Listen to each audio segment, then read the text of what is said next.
my beloved Boss Mike Cervera.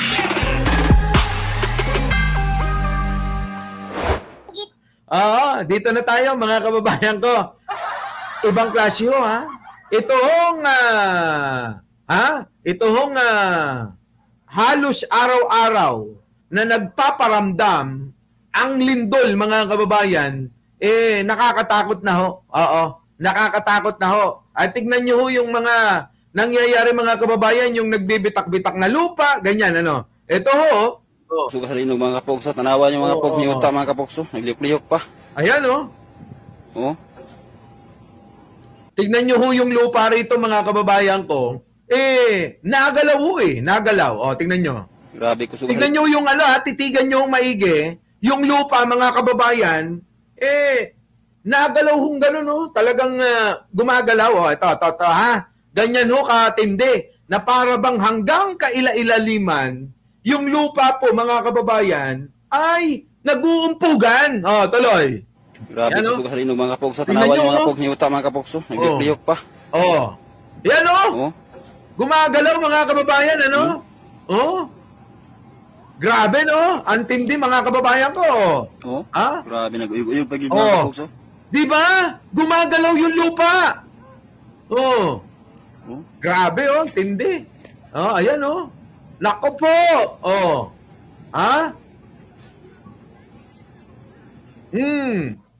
Ganyan po katindi ho yung tumama na na mga nalindol sa mga nakarang ilang araw. Ito po, yan tignan nyo ho. Ayan ganyan ay grabe mga kababayan ko. Titigan nyo ho ito Titigan nyo maigi kung gaano kalalaki na biyak yung pong mga lupa. Ayan grabe. Magod. Anto lang po dito. Grabe, no? Grabe. Ang kuan na, Ayan, Ay, nako. Diba? Grabe yung bitak, no? Kung sino po yung nakapunta na ho, no? Ito, may kikwento ako sa inyo. Bigyan ko kayo ng isang halimbawa po, no? Siguro may nakapunta na ho sa inyo sa Jordan. Kung tawagin ho yung lugar na yun Mystery of Petra. Mystery of Petra. Yung puhong biyak, yung biyak ho ng lupa, mga kababayan ko, abay mga kababayan, sobrang lapad.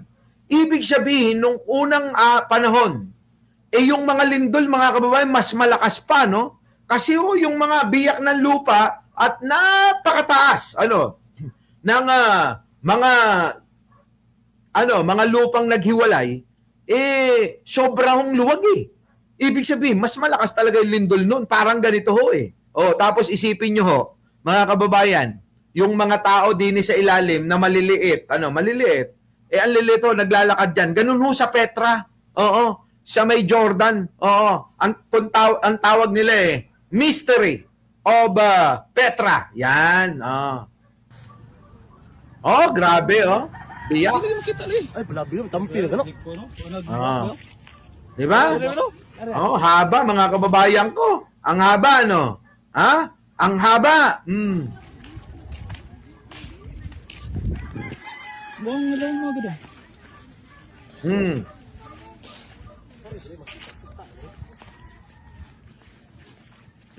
Kita nyo?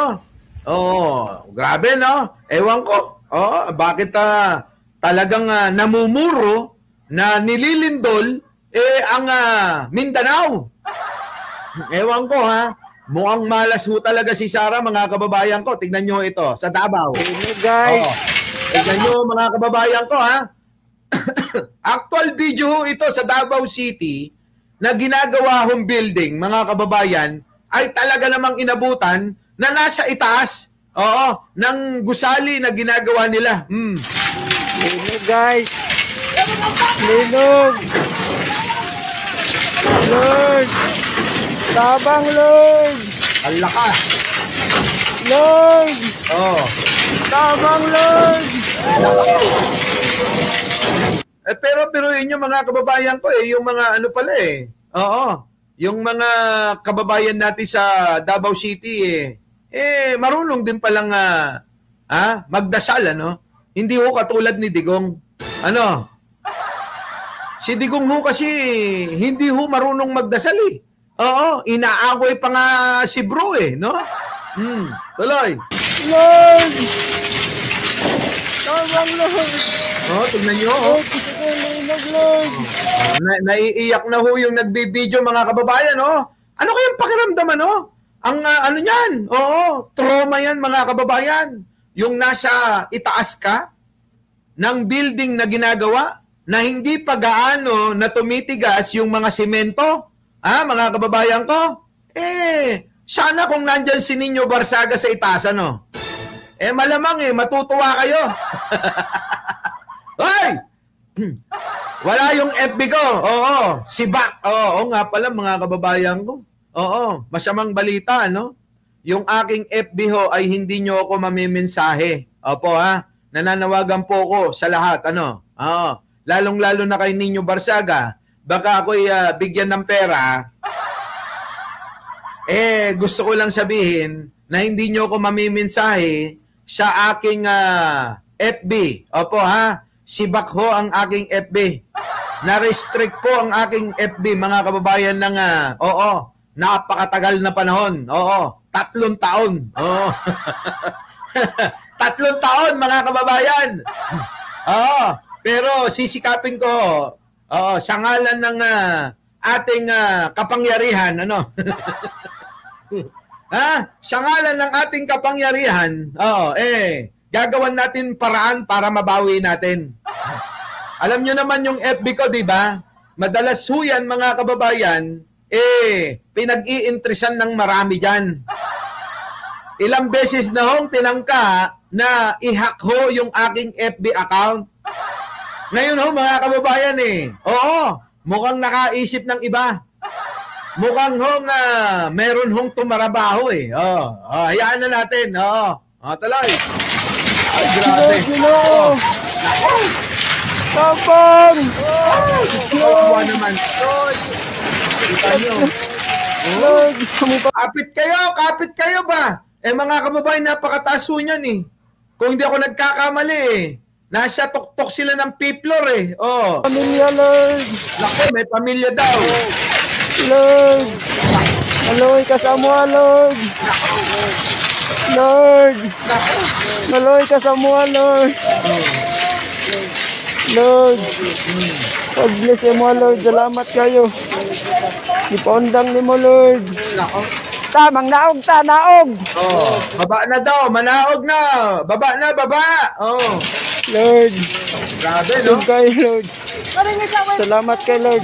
Pero mo, habang, mga kababayan, habang inuugoy kang ganun, sa taas, tapos nakakapit ka lang, mga kababayan, hindi mo alam kung tutumba yung building, hindi mo alam kung ano mangyayari. Nako, Diyos ko, trauma ho yan, mga kababayan. Trauma yan. Grabe. Hindi lang ho yan, mga kababayan ko. Tignan nyo ho ito, pasok. Ayan, mga kababayan ko, tignan nyo. Ayan, tignan nyo yung itong, ano ba ito? Itong covered court. Ayun, sumasayaw, mga kababayan, nakita nyo? Ito, ayan, sumasayaw, Grabe, mga bata, kawawa ho. Ganyan ho yung nangyayari. Sa matinding sunod-sunod ho na lindol, ito, yung bahay, tignan nyo. Ayan, mga kababayan ko, tignan nyo, sa gitna, yung pong ilang palapag na building, ang mga kababayan halos mahati na ho sa gitna, Ayan, sa gitna, papanoorin nyo. Grabe, Ayan, tignan nyo, yung gitna. Naku, nababakbak ko yung yung simento, nauga, Grabe.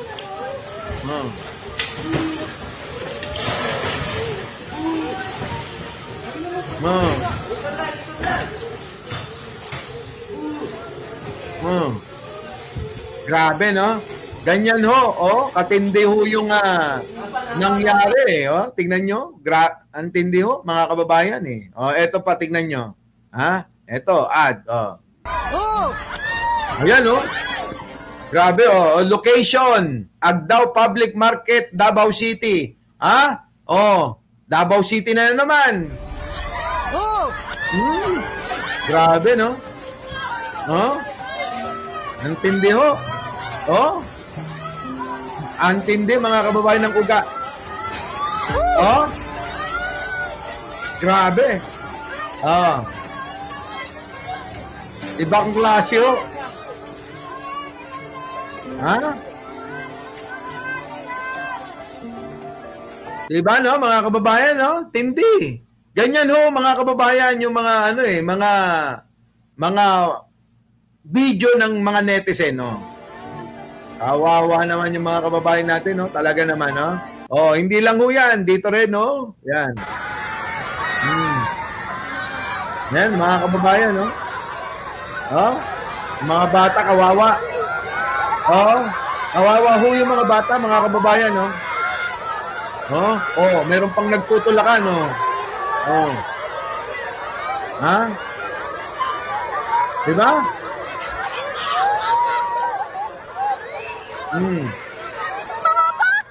Mga bata!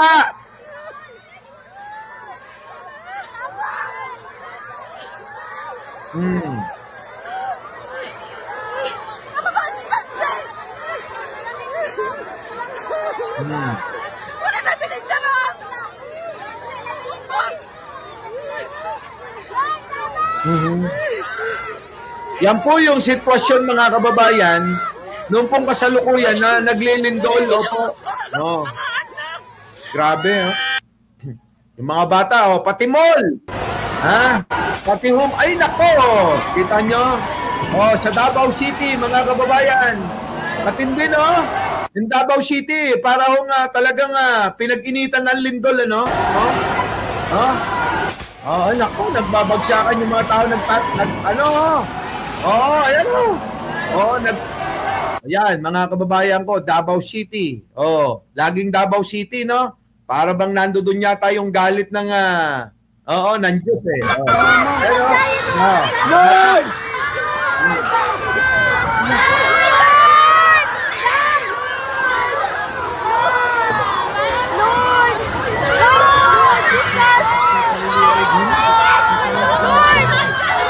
Sabi, no? Lord! Jesus! Lord, masugin! Ayan, mga kababayan ko.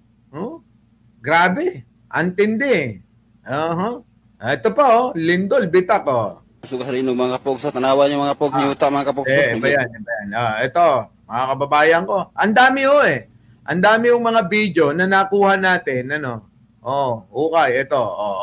Mga kapuso, napakahaba at napakalalim ng mga bitak na nilikha ng napakalakas na lindol dito sa Northern Cebu. Tayo po ay narito ngayon. Ito naman sa Cebu, mga kababayan, ano. Sa Cebu, sa Barangay Punta, dito sa bayan ng San Remigio. Mahabang bitak, mga kababayan, no. Sa Cebu, at makikita nga po natin, napakalalim itong... Ang naunang nilindol kasi Cebu, no. Cebu, tapos napunta na ng Davao, tapos Davao uli, tapos mga kababayan, napunta ng Baguio, tapos mga kababayan, balik ho uli, sa Mindanao, tapos Kabagan, tapos meron na naman sa Bisaya ho eh. Tapos Surigao, sunod-sunod ho. Araw-araw may lindol na malakas, mga kababayan. Bitak na ito at yung gap na ito, wag tayo dito dahil bakante, talagang hindi ka makakahakbang. Napakalaki po ng gap na nalikha nito at ayon nga sa mga residente. Antindi ho, mga kababayan, biruin nyo yung lupa, maghihiwalay ng ganun, ano? Kung kayo ho, mga kababayan, nataon, na doon po siya kinatatayuan nyo, maghihiwalay yung lupa, malalaglag kayo sa ibaba. Diba? Malalaglag kayo sa ibaba. Ngayon lamang sila nakakita ng ganitong kalalim at ganitong kahaba na bitak sa kanilang lugar. Wala pa raw nangyaring ganito rito. Kaya umaasa rin sila na sana'y mapuntahan ito ng PHIVOLCS at ng iba pang otoridad para malaman talaga nila kung ano itong nangyari dito sa kanilang lugar at makapagplano rin sila para sa future kung saan ba. Yan ang mga sa Cebu, mas mahina at maikli pero pataas, pababa ang uga. Yan, nako. Alam nyo nga, no, yung uga, no, paiba, no, may pataas, may paganyan, may paganon, ano, mga kababayan ko. Nung 1990, kung hindi ako nagkakamali, 1990, mga kababayan, kung hindi ako nagkakamali,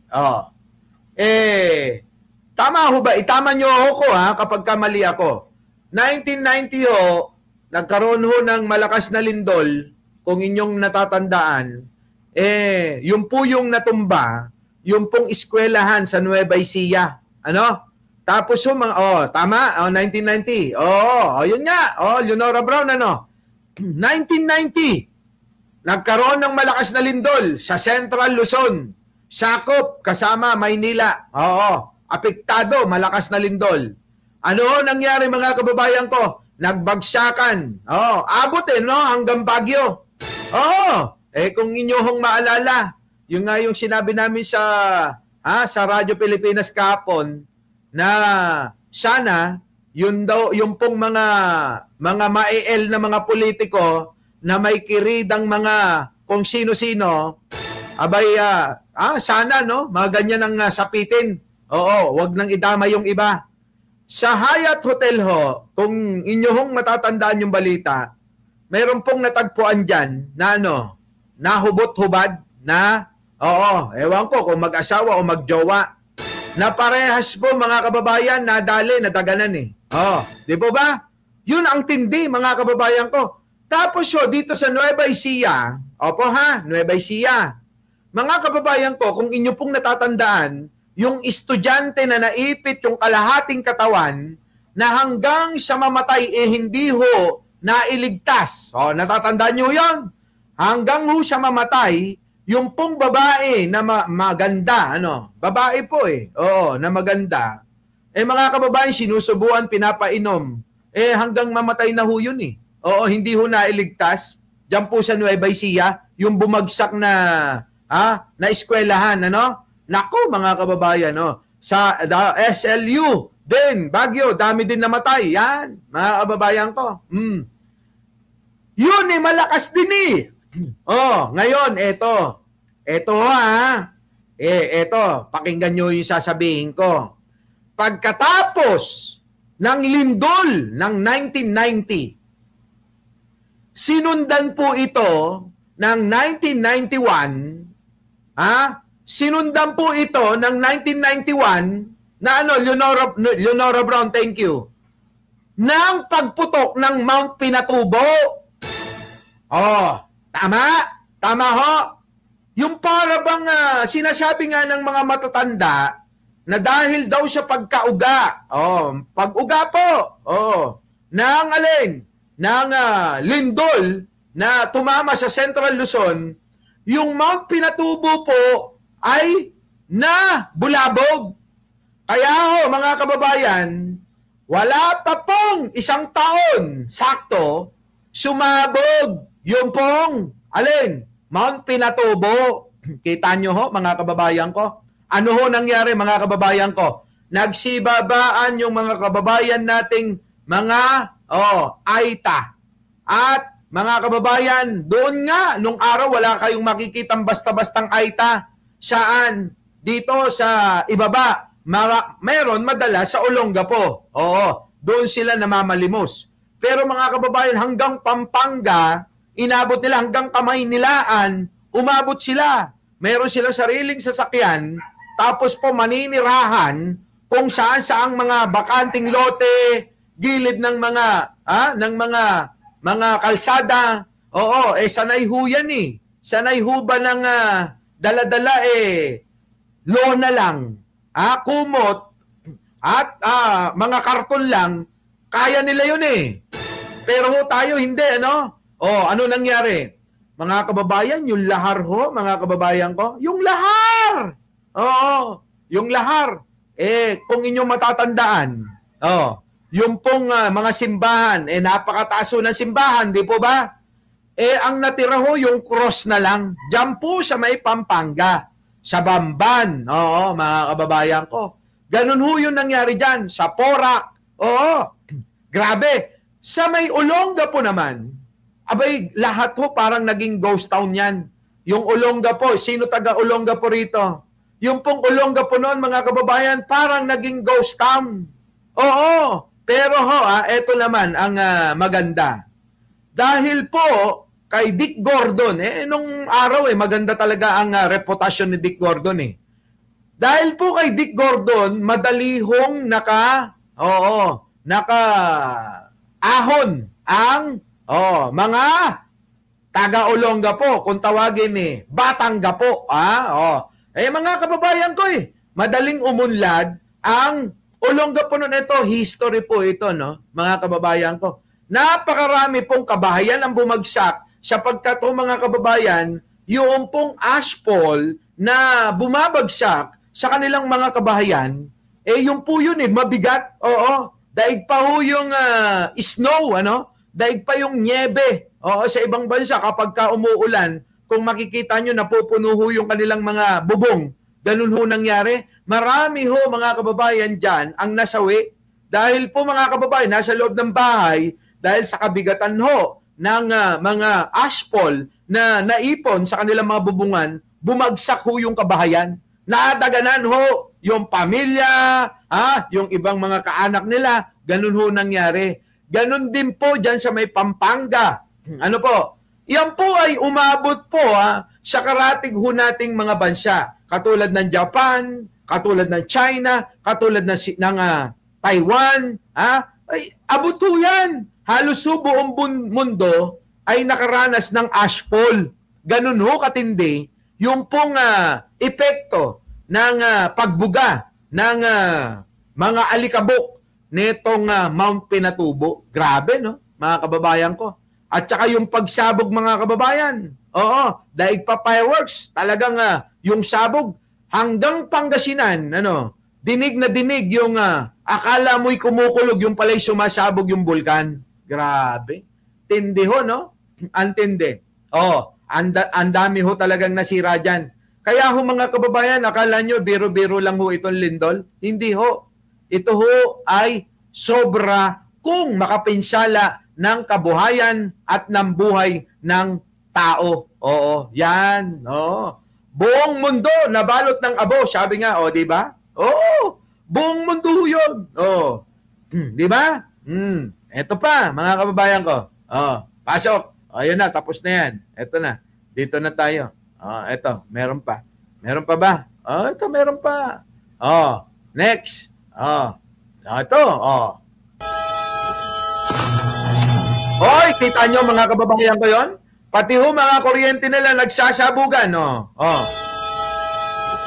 Grabe, no? Laging parang ang pinunteriya, Davao City, Ayun, 7.5 magnitude, lindol, Davao City. Bakit ho ba pinanggigilan yan Davao City? Siguro may masamang tao dyan, Siguro may masamang tao dyan. Yung pinagpipilitan yung pamilya, na mabubuti. Na taliwas sa alam ninyo, masamang tao pala Laka. Yun alaka, sumabog. Grabe, no? Tindi ho, mga ayun, Nako, grabe.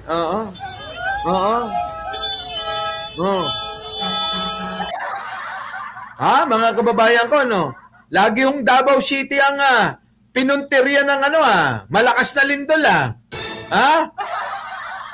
Di kaya, mga kababayan, inside dito.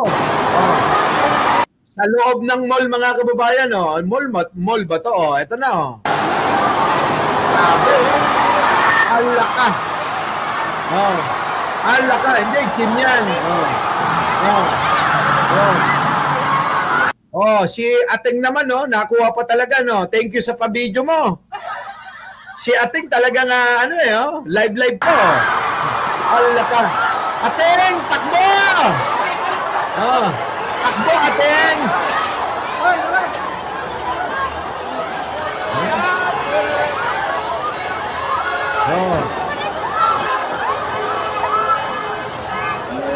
Sabi ni Benji Bernardo, para maalog ang utak ng mga dede.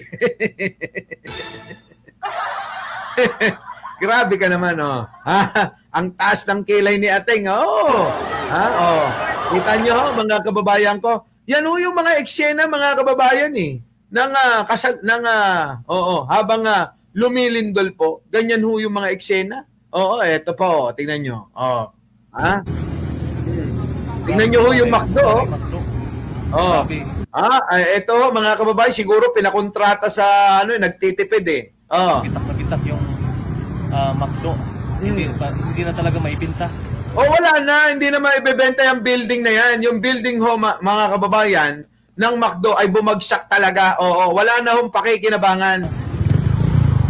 Nabagsakan yung mga degrees. Diba? Eto pa. Naku, ang dami mga kababayan. Tingnan nyo ho yung uga. Yan Tingnan nyo. Ayan tingnan nyo nakikita nyo yan mga kababayan ko. Ayan, tingnan nyo. Tingnan nyo, ayan yung sasakyan diba?